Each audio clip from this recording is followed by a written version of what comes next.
দর্শক, লঙ্কান টি-10 লিগে কেমন বিধ্বংসী ব্যাটিং করলেন বাংলাদেশের hard hitter batsman Sabbir Rahman. Lankan টি-10 লিগে উদ্বোধনী ম্যাচে বাংলা টাইগার্সের হয়ে হারহার বোলসের বিপক্ষে কেমন বিধ্বংসী ব্যাটিং করে বিশ্ব রেকর্ড করলেন hard hitter batsman Sabbir Rahman. সাব্বিরের এমন দুর্দান্ত ব্যাটিংয়ে এদিন সহজে জয়ের দেখা পায় বাংলা টাইগার্স। দর্শক, বিস্তারিত থাকছে ভিডিওর প্রতিবেদনে।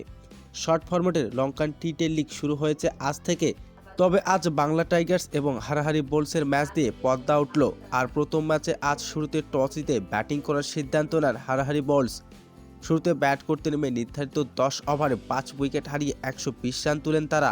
121 রানের জবাবে শুরুতে ব্যাটিং করতে নেমে শুরুতেই 5 উইকেট হারিয়ে বিপাকে পড়ে যায় বাংলা টাইগার্স। এরপর ব্যাটিংয়ে আসে বাংলাদেশের hard hitter batsman Sabbir Rahman. ব্যাটিংয়ে নেমে যেন 4 ছক্কার টানটপ শুরু করে দেন সাব্বির এদিন মাত্র 25 বলে 60 রানের বিধ্বংসী এক ইনিংস খেলেছেন তিনি।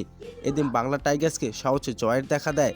আর প্রথম ম্যাচে এমন বিধ্বংসী ব্যাটিং করে সবার নজর কেড়েছেন তিনি। তো দর্শক, সাব্বির রহমানের এমন দুর্দান্ত ব্যাটিং আপনার কেমন লেগেছে জানিয়ে দিন আপনার মূল্যবান মতামতটি।